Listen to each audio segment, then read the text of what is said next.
So Berserk dropped the final chapter in the 3-chapter release. Okay, and again, this video is not like a highly edited video. I didn't have time, but I'm still gonna say what I need to say regardless. So the chapter starts off with Casca and I guess Griffith's Falconia, the throne room or wherever, I don't know. This is the room he stands in to ponder, okay? Griffith's pondering room. Casca's in there. And I'm thinking, like, why is she here? You know, I'm thinking, why is she here? I know she's walking around Falconia, but I feel like this is a little strange. It brings up a little too many questions as to why she, first of all, isn't speaking. She isn't speaking. She has her mind back. It's not like when her mind was gone or anything like that. This reminds me of the first couple of chapters with Guts. We didn't even get any of his internal thoughts. It almost felt like, to me, they didn't know how to convey what the character's thinking, so they're just going to show us the interactions happening, right? I don't know, it was kind of strange that she didn't say anything or even try to say anything. Like, she's seeing Griffith for the first time, and her seeing Griffith shouldn't make her scared like when she sees Guts because of the trauma, right? So I would imagine she has a lot of questions for him and just wonders a lot of things, and then she might eventually end up remembering what happened and what he did, everything like that, okay? And obviously she's not gonna like him or have any positive thoughts about all the stuff he just did if she remembers it, right? She's gonna remember he sacrificed all her friends, what she did to him and Guts. I mean, what he did to her and Guts, okay? And we're going forward. We see Sonya and Mule they're standing around looking at the sky, and Sonya's facial expression kind of what made me question things too. I had a lot of things that felt like, okay, well, you know, I'm always wondering, would this have happened originally? I can't help but think that. And it's not to say that they're not doing a good job at continuing and carrying Miora's stuff, but it just makes me wonder, why does she look at the sky this angry? I mean, if she's perceiving Shirike, right? Because that could be the only thing. She's seeing Shirike because she's a medium. She can see spirits and all these other sort of phenomenon. I'd imagine she can see even more since the astral merging, right? Ever since Fantasia started. But her and Shirike is supposed to be friends. So the fact that she's looking so angrily at the flock of birds and she's saying, like, they've come a very long way, it almost makes me think that she's speaking about Guts and his crew, like the Black Swordsman and his crew, the people who are going to try to stop the Hawk of Light. But at the same time, why would she be thinking this, you know? So I don't know why she looked so angry right here, okay? And for the people who kind of forgot, yeah, she's always been a medium, a spirit medium. She's been able to see things like this. Her and Shirike are friends because they met once before, and she's always been close to Griffith's side, often being able to be informal to Griffith. And Mule is always trying to check her and correct her, making her stay formal, but that's just her nature in the Band of the Hawk. She's a member of the Band of the Hawk. This is her current nature, okay? She's not really a fighter, but she wears armor because she's often in the battlefields, and she's on the front lines a lot too. So this also, I wondered, why is Mule speaking about people rejecting assimilation into Falconia like it's new? It's not entirely new. Like, most of Midland, most of the people who used to be a part of Midland, of course, ended up bending the knee to Griffith because of the display of his power that they saw, especially with the help of the holiness, like the head holy archbishop, or I forgot the exact title, but his holiness, right? He is the overseer of the Holy Land of Midland. Everybody's religious and they all look up to him and hear his word as if it's coming from God. Like, he has more authority than the king in some rights, right? This man also said Griffith is the Falcon of Light. He is the one who's going to save us. So a lot of people assimilated, some people didn't. So they've been fighting the Kushan people. And I feel like a lot of people's perception of the Kushans should be a little different now, because they don't understand that Ganeshka was separate from the rest of the people in the land. So after the whole thing that Kushan was doing, where they're sending like evil demons to try to destroy and kill people in these other nations, and Griffith's the one who stopped Ganeshka, thus freeing the lands from these demons that the previous emperor of the Kushans were like releasing onto the world. Ganeshka, he was releasing demons onto the world. Griffith actually stopped him, you know, seemingly helping people and liberating them from this threat of demons, right? I'm going to bring that up again because it kind of goes into another question I had that the God Hand said in this current chapter, okay? So him mentioning this like it's new news or like it's something Griffith wouldn't know kind of confused me. I'm like, okay, why is he saying this, right? Griffith should know this sort of thing already, okay? He's seen it firsthand that people don't want to join him, and yeah, it's just the whole thing, right? So like I was saying with the Kushans, before I go on to the next part, they seemingly should have a worse reputation. People should be perceiving them as the bad people, and it should be the young prince, the young lord of his clan. I forgot what his clan name is, but he's trying to restore the Kushan Empire to what it used to be. He's the one who should be kind of ushering and like letting people know, no, this is not how we do things. That was our previous emperor who was meddling in the dark arts against most of ours, like, you know, our wants and stuff like that, right? But anyway, so we got Griffith walking up on Casca, and this is like part of what I was saying earlier. I was confused a little bit, or not confused exactly, but I couldn't help but question, is she not saying anything because they don't know what to make her say? Or is this what Miura would have done too? I feel like it would have been an attempt to say something, because when we saw her get captured before, and we've seen her before in the chapter that they drew, we've seen that she was already kind of getting used to being here. She's walking around and stuff like that, and yet she's right now acting like what she used to before. Her mind is gone. She's just wandering around in a panic. I don't know why she's doing that. Last time we saw her here, I'm pretty sure she was interacting with the kids of Falcone and stuff like that. She should be talking to Griffith like, yo, what is this? Like, this is all yours, this and that, and then get interrupted. I don't know. That's just me. I feel like there's more questions that should be getting asked, or maybe they have yet to come. But yeah.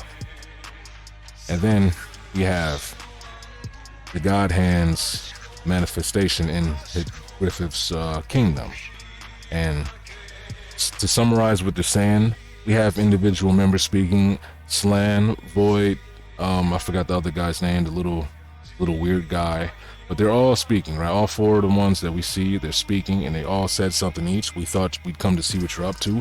You're playing at being a conqueror and playing at being a hero. You're playing make-believe, even below what a child could be doing. This is an illusion. It's a lie. This is what you have to show for yourself.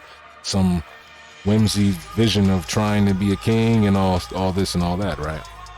So we know from before, Griffith, this was his goal. He became femto. He has no emotions, no attachment, but some part of him still lingered on that desire to control and to rule everything, okay? And when he became femto, the God Hand kind of, well, first of all, let me say, I don't know why Void is speaking here. Void rarely speaks. Sometimes he speaks, but sometimes he just doesn't speak. I just feel like, again, I hate to question it, because they're doing good. They're doing a great job at continuing Berserk, but I always have to think, like, would Miura have made Void speak? And I have even more questions of, would have Miura done this with this whole scene, right? So let me break them all down. So they have already, like, they already saw Griffith as a person who would, because it was a prophecy for the Falcon, and he would initiate a new age of darkness and so on and so forth, and he would ascend to reign as supreme with his wings of darkness. Okay, this whole prophecy and, you know, the idea that he would shed his humanity, gain black wings that would carry him to the heavens, right, becoming the fifth angel. Void specifically told him that, right? making the sacrifice, he would shed his humanity, get black wings that will carry him to the heavens. Okay, and it's not like a big question as to what they meant. We know what they meant, but clearly Griffith has not been following that. He still chose to materialize himself in a real world. He wanted to own and rule the real world as Griffith still, to a certain extent. That dream that he had that day never died. He just picked it up as Femto, still trying to imitate his past self. And since he's in the Moonlight Child's body, he has these emotions, right? Aside from the emotions, the act of Femto wanting to have a physical vessel so he can thus materialize and become corporeal again and try to rule in the physical world, that was always what Femto was going to try to do. And they're kind of speaking to that right now with the whole idea of him still trying to play king, and he's just playing in a little dollhouse, right? This is something we've been new. This is not anything new.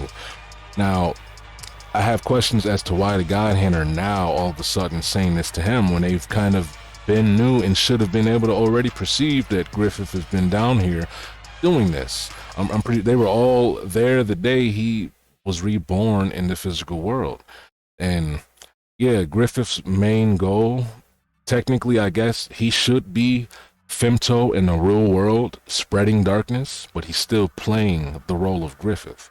He hides his true nature. He's still trying to be that hero who's in the Banner the Hawk, who led the army of Midgard underneath the king's command and whatnot as a mercenary, and he's supposed to still be playing that role, even though this is not his true role anymore, and this is not what he is anymore.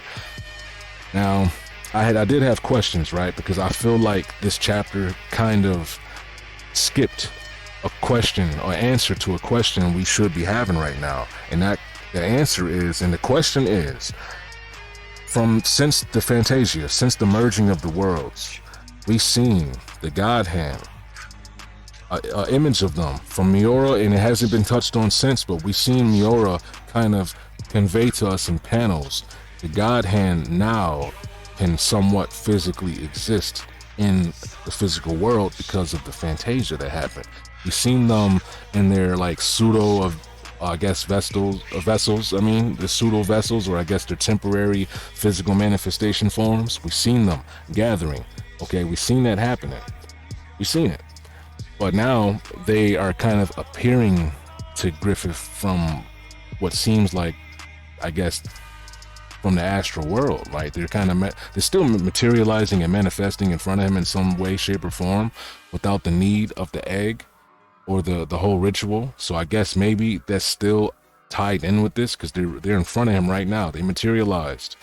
But I feel like the question that I'm saying that we should have the answer to is, what are they doing now? What have they been doing this whole time now since the physical world is merged with the astral world? This should be a playground for them to sow all of the fear and evil that they've been wanting to sow, and that's all they care about, is sowing fear and evil and controlling the outcome of causality. Now that Griffith is the king, that was one of the major things in causality that they were trying to control and oversee and let happen. It's already happened. So I don't know, it's just a lot of questions here. And what are they doing when they're not in the astral world? Because they should be doing things in the physical world. They shouldn't have a temporary manifestation. Maybe it is temporary because they have too much power, but regardless, nonetheless, they should be able to materialize in this world whenever they want now without the need of an interstice or some sort of in-between or fake or temporary vessel, like with the troll guts through Slan, or like the other guy, I forget his name, manifesting through the rats, the little guy you see right here, right?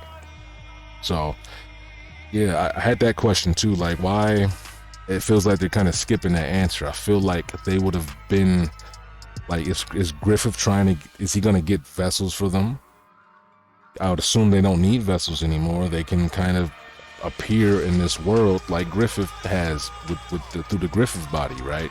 As Femto is appearing in the world as Griffith, maybe they still need a bigger medium, a bigger like source, a bigger vessel to contain their ode in this world. I don't know. Maybe they can't maintain the form since they're truly not physical. They're still ethereal bodies that just exist and can cross over into this physical world freely? I don't know, but that was a question I had. Like, whoa, are they kind of skipping this question and answer that we kind of been wondering about them? Because we've seen them materialize, okay? It was kind of weird. But yeah, Void talking, also a little weird to me. I didn't think that he would be even speaking and popping up to ridicule Griffith or anything. We know they're all kind of serving the bigger idea of evil that exists, right? But I don't know, that was kind of a question, right? So Griffith still carrying and holding on to his human ideals and desires instead of like forgoing them all like they thought he would. This is what they're talking about, and this is, you know, this is something that we've known forever. Griffith is still trying to play human. We've been on this, right? The only thing that's stopping him from, I guess, fully exerting his evil is his human heart from the Moonlight Child. But the human heart only seems to be moved. The lingering emotions that are connected to that human vessel that he's in, the Moonlight Child, are only connected and relative to Casca and Guts, right? He doesn't really feel for anything else or anyone else, right? So the heart only gets invoked when it's concerning Casca or Guts. So I still don't think, I don't know, it's kind of a question, like, why is Griffith not breaking his facade? Is it because he wants the image? It does not have, I think it doesn't have anything to do with the Moonlight Child and his emotions, right? Like I said, even if the Moonlight Child wasn't involved and he didn't have those emotions because of the nature of the vessel, being Casca's and Guts' child and all that, if he still just materialized with a vessel because he was going to get one anyway on that incantation ceremony or the incarnation ceremony, right? The pseudo reincarnation and stuff, or the pseudo eclipse, I should say, right? The pseudo eclipse that reincarnated him for the second time. He still would have had a vessel, but it would have had no emotions completely. He would have still been walking around enacting his plan. Femto puppeteering Griffith, enacting his plan to soar and gain everything. He would have still merged and got Falconia. He still would have been trying to take over all the lands. Now, they mentioned too that he is releasing monsters and beasts just to subjugate them himself. This is nothing new either, but this isn't entirely this isn't only what he's been doing. I thought it was kind of weird for him to say that when in the beginning, he wasn't exactly doing that. He did lead an army of apostles, but he was fighting against the Kushan army, which I was saying earlier. The Emperor was using the demons to conquer lands and whatnot, because he knew Griffith would eventually try to appear before him. Every apostle, everybody knows about Griffith and that he would eventually come into being, and he wanted to resist Griffith's nature as a god, basically. The old that Nosferatu Zod bent the knee to Griffith because it's like prophecy. This just is natural for the world. When you see the Hawk of Light, you are his servant now. This king, Ganeshka, he had so much ego. He didn't want to yield to Griffith. He had so much arrogance and ego. He thought, I don't give anything up to even the gods. Like, I take everything. I'm not giving up anything even to a god. So he resisted Griffith's like temptation and his ode and his aura. He resisted it and started fighting Griffith back. Griffith subjugated him. That's the moment everybody in the lands saw him like as the actual prophesized Hawk of Light. Because remember, the whole planet had a dream of Griffith. Okay, everybody saw Griffith in their dreams.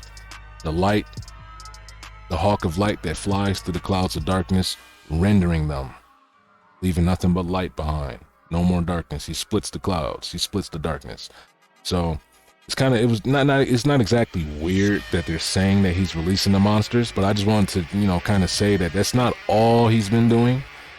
At first, he was truly just using his army of demons to like put people under his control, like, make them indebted to him. But after he destroyed all of his enemies, this is all he's doing now.